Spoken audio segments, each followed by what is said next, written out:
Hello, everybody. This is Ross from Geek, and I'm going to try something new for this kitchen conversations.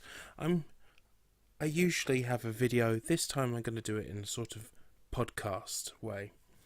So, I'd like to talk to you about Captain America: Civil War. I was lucky enough to actually be able to go see this movie on Thursday night, midnight showing, after doing during a triple bill in my local Cineworld, and it helped a lot seeing the movies back to back to back. I love Captain America as a character. He's quite fun, and one of my very favourite characters from Marvel is Bucky Barnes, the Winter Soldier. General plot, whenever it comes to Civil War, this is going to be a completely spoiler-free review. I may mention a couple of little tidbits every now and again, but this is going to be as spoiler-free as I can keep it. After the events of Age of Ultron and Winter Soldier, the government is starting to crack down really, really hard on the Avengers, saying that they want to have the Sokovia Accords, which we see in the trailer when General Ross is addressing the Avengers. The Sokovia Accords are a set of rules and guidelines for when the Avengers could be called into action and when they should stay away. And Tony is all for this decision. Captain America is all against it because he believes in freedom, and the best hands to solve the world's problems are their own hands, and they shouldn't be tied by people with agendas, and basically Cap doing his captain-y bit. And so the lines are drawn for the Civil War. There's going to be fights and other things that I won't get into on this spoiler-free review, but it is quite different to the comic book Civil War, but still rather enjoyable, I believe. So, new characters. We get Black Panther.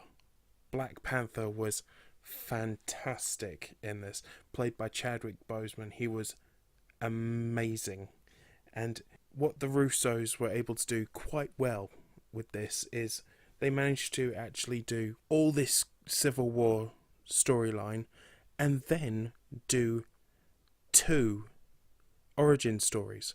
One for Black Panther and one very abridged version of the Spider-Man origin.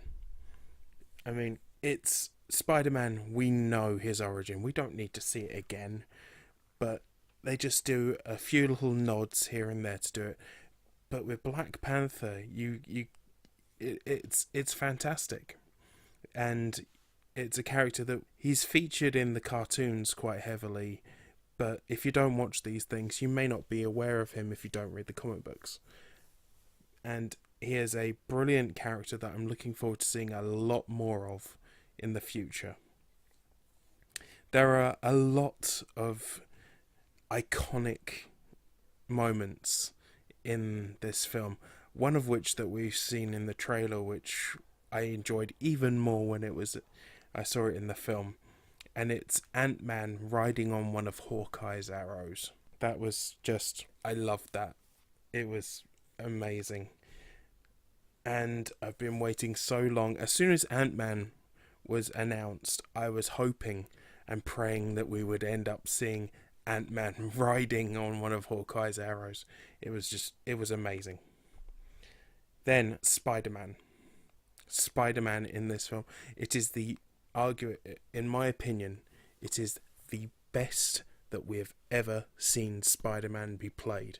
He was nerdy, he's young, he's a dumpster diver for technology, he loves old technology, and he'll scrap it together to make something new, and I love it. He's throwing quips and asking questions, and it's brilliant. And the dynamic of his interaction with all of the different characters is amazing. The film in itself, it's a good film.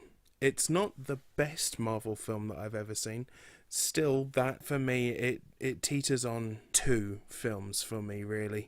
It's either Guardians of the Galaxy or The Winter Soldier. I'm leaning heavily towards The Winter Soldier. If I were to rate it out of 10, it would still get a solid 8 to 8.5 out of 10, because it's an enjoyable movie. What they could have done to improve this is maybe instead of calling it Captain America Civil War, if this was The New Avengers Civil War, after the end of Age of Ultron, you could have had another Avengers film, but about the New Avengers, and say New Avengers Civil War, and then follow it up with a third Captain America film. That would have been just a bit better, in my opinion. But still, I love this film. I've only seen it the once, but I'm definitely going to go back and see it again. It, as I said, it's not a perfect movie, because there are so many characters. Some moments feel a bit rushed, some moments don't just land properly. My recommendation is that if you are a fan of Marvel, go and see this film. It is amazing. And if you're a fan of Hawkeye, you'll love Hawkeye. If you're a fan of Scarlet Witch, you'll love Scarlet Witch. If you're a fan of Tony Stark, you'll probably love Tony Stark. If you're a fan of War Machine and all that lot, yeah. If you're a fan of certain characters, they've managed to boost this up. And even characters that you didn't really care about in the past, they make you feel just that little bit more for them, and it draws you into their story. It develops their character just that little bit more. But anyway, enough of me rambling. I'm just gonna say this: Captain America Civil War, great film, 8.5 out of 10. Go and see it, and I hope to see you again real soon. Come and check us out on Geek Mash at geekmash.co.uk or facebook.com/geekmash, or on Twitter we're at geekmash. So thanks a lot, guys. See you soon.